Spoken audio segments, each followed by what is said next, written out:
Welcome back to Calm Investors. I am Ruth. And I am Patrick, Episode 8 of Season 0. And Ruth, I want to start with something personal. Go ahead. Last episode we talked about growing your income, and it hit me. We have spent 7 episodes building this incredible foundation.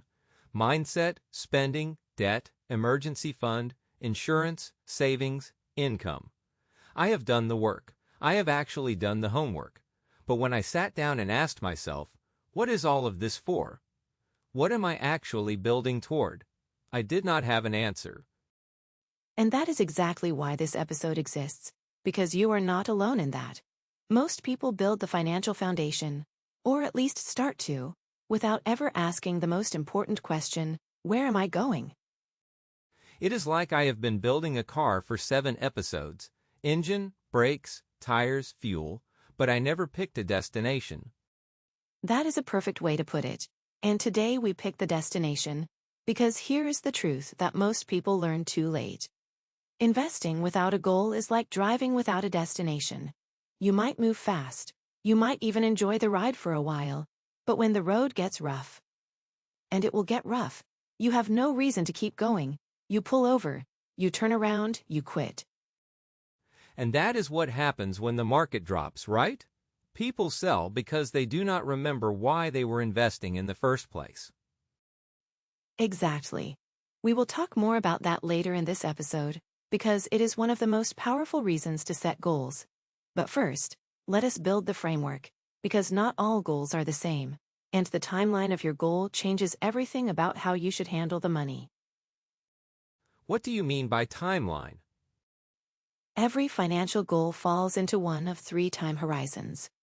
Short-term is 1 to 3 years, medium-term is 3 to 10 years, and long-term is 10 years or more. And bucks, the reason this matters is that the time horizon determines the strategy. A goal that is 1 year away needs to be handled completely differently from a goal that is 20 years away. Okay, walk me through each one. Let us start with short-term, 1 to 3 years. These are goals where you need the money relatively soon, and you cannot afford to lose it. Think about things like building your emergency fund, which you have already started, or saving for a vacation, or putting together a down payment on a car, or paying off a specific debt by a certain date. So these are the goals where safety matters more than growth. Exactly. When you need money in 1 to 3 years, you cannot afford to put it somewhere that might lose 20% of its value right before you need it. Short-term money stays safe.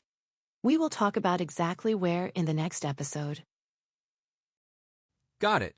What about medium term? Medium term is 3 to 10 years. This is where it gets interesting. These are goals like saving for a house down payment, funding a wedding, starting a business, or building a fund for your children's education if they are still young. Medium-term goals have enough time to potentially grow, but not so much time that you can ignore risk entirely. This is the gray zone where your personal comfort with risk starts to matter. So medium term is where it is not obvious whether to save or invest. Right, and that is a decision we will dig into next episode. For now, just know that medium-term goals exist in this middle space, where the answer is not automatic. And long term? Long-term is 10 years or more. And this is where the magic of investing really shines. Retirement is the most common long-term goal. Financial independence building, generational. Wealth funding your children's college education when they are still in diapers. These goals have time on their side, and time is the most powerful ingredient in wealth building. We have talked about compound interest since episode 1. Long-term goals are where compounding does its best work. So the longer the timeline, the more compounding works in your favor. Exactly. And the longer the timeline, the more you can tolerate short-term ups and downs because you have decades for the market to recover from any dip. That is why long-term money can afford to be invested more aggressively, but we are getting ahead of ourselves. The point right now is to identify your goals and put them in the right bucket. Okay, so I have the 3 buckets, short term, medium term, long term, But how do I actually set a good goal? Because I feel like I have said things like, I want to be rich, or I want to retire early. But those are not really goals, are they? They are wishes, and there is nothing wrong with wishes. But a wish is not a plan. A good financial goal needs to be specific enough that you can actually work toward it. And there is a framework for this that has been around for decades. It is called SMART. S-M-A-R-T. I have heard of SMART goals, but I have never applied it to money. What does it stand for?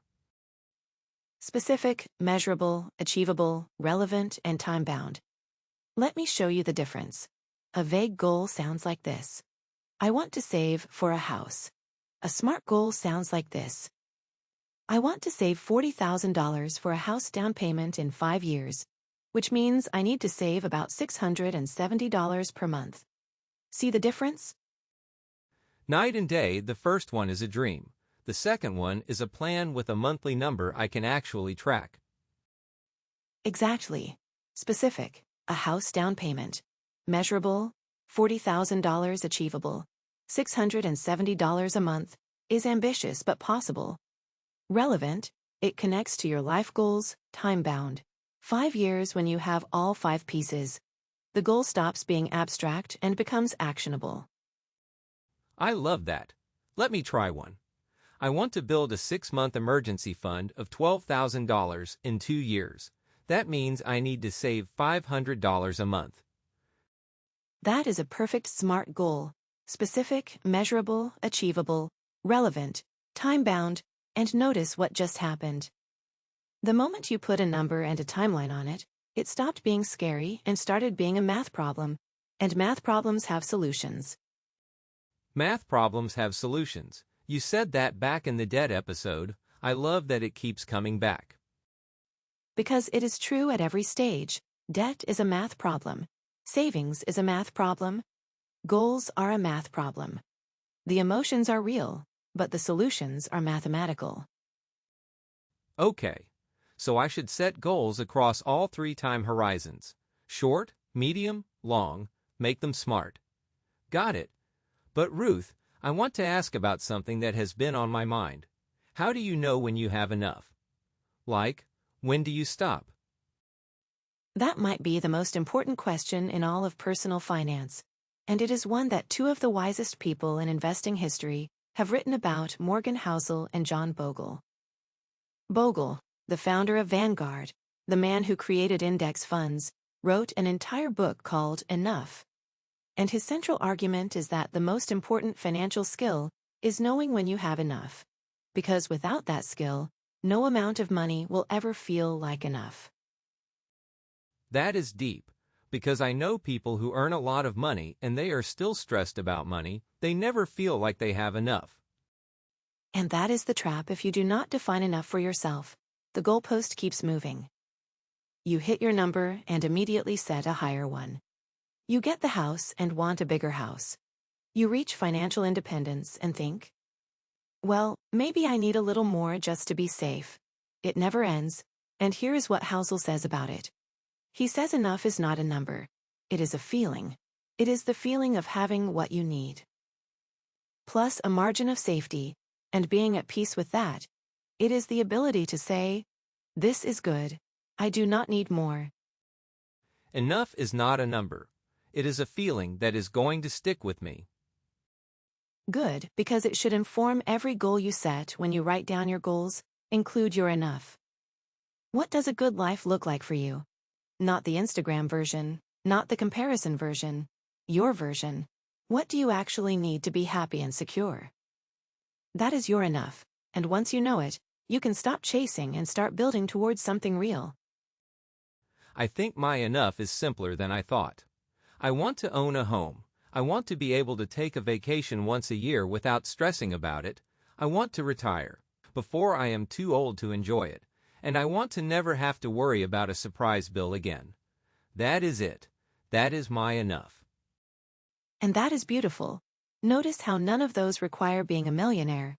They require a plan, consistency, and time. That is what we are building here. Okay, I want to come back to something you mentioned earlier. you said goals prevent panic selling. Can you explain that? Because that feels really important. It is really important, and it connects directly to what we will cover in Season 1. Here is what happens when the market drops, and it will drop, multiple times over your investing life. If you do not have a clear goal, a drop feels like a loss. The market is down 20%. You are losing money. Your brain screams, "Get out, sell, protect what is left." And most people listen to that voice. They sell at the bottom. Because they do not have a reason to stay. Exactly. But if you have a clear goal, I am investing this money for retirement in 25 years, then a 20% drop looks completely different. You think, okay, the market is down, but I do not need this money for 25 years. This is a sale, not a crisis. I am going to keep investing, maybe even invest more while prices are low. The goal is the anchor that keeps you from drifting. Goals are the anchor that keeps you from drifting when the storm hits. Goals are the anchor. I love that. So the goal is not just about knowing where you are going. It is about having the strength to keep going when things get hard. That is exactly right. Direction and resilience goals give you both. All right. You mentioned something at the top of the episode about writing goals down. Is there actual research on that? There is Dr. Gail Matthews at Dominican University conducted a study on goal achievement, and she found that people who write down their goals are 42% more likely to achieve them than people who just think about their goals, 42% just from the act of writing them down. 42% more likely, just from writing them down, not from doing anything differently, just writing. Just writing, and the researchers believe it works because writing forces clarity. When a goal is in your head, it is vague, it is fuzzy, it is easy to ignore, but when you write it down, you have to make it specific. You have to commit to words. And that act of commitment changes your relationship with the goal. It becomes real. It becomes something you can see, track, and work toward. So the homework for this episode is going to be writing goals down, is it not? You know me well. I have to say, Ruth, this is the first time in my life I have actually thought about my financial goals in a structured way like, I have always had vague ideas. I want to be comfortable. I want to retire someday, but I have never sat down and said, here is the goal, here is the number, here is the timeline, and honestly, it feels amazing. It feels like I finally know what I am building toward. That feeling is the whole point of this episode. Because when you know what you are building toward, every dollar you save has a purpose. Every financial decision has a context, and the journey stops feeling like sacrifice and starts feeling like progress. Progress. I like that word a lot more than sacrifice. Me too, and one more thing before we do our recap. Your goals will change, and that is okay. The goal you set at 25 will look different at 35. Life happens. Priorities shift. You might get married, have kids, change careers, move to a new city. The point is not to set perfect goals that never change. The point is to have a direction. You can always adjust the destination, but you cannot steer a parked car. You cannot steer a parked car another one for the collection. All right, let us do our recap. Number 1. Every financial goal belongs in one of 3 time horizons. Short term is 1 to 3 years. Medium term is 3 to 10 years. Long term is 10 years or more. The time horizon determines the strategy. Number 2, make your goals SMART. Specific, measurable, achievable, relevant, and time-bound. A SMART goal turns a wish into a plan with a monthly number you can track. Number 3. Define your enough. What does a good life actually look like for you? Not the comparison version, your version. Knowing you're enough prevents the goalpost from moving forever. Number 4, goals prevent panic selling. When you know why you are investing, and when you need the money, short-term market drops stop feeling like emergencies. Your goals are the anchor that keeps you steady. And number 5, your homework. Write down your top 3 financial goals for each one. Answer 3 questions. What is it? How much does it cost? And when do you need it? Then put each goal in the right time horizon, short, medium, or long. This is your investment roadmap. And remember, people who write down their goals are 42% more likely to achieve them. So do not just think about it, write it down.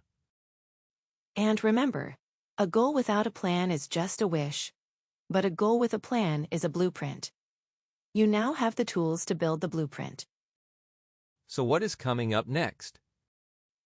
Next episode is one of my favorites because it contains what I think is the biggest aha moment in all of personal finance for beginners. We are going to talk about the difference between saving and investing, and I know that sounds simple, but most people confuse them, and that confusion costs them tens of thousands of dollars over their lifetime. We are going to talk about inflation, the silent tax that is eating your savings right now, and by the end, you will know exactly which of your goals should be saved for and which should be invested for. Wait, inflation is eating my savings? I feel like I need to hear this immediately. Next episode, I promise it will be worth the wait. All right, if this episode helped you see your financial future more clearly, follow Calm Investors wherever you are listening and share this with someone who has been saving without a goal. Help them find their direction. And remember, you cannot steer a parked car. Set your goals, write them down, and start driving. See you in episode 9. See you there. Stay calm, build wealth.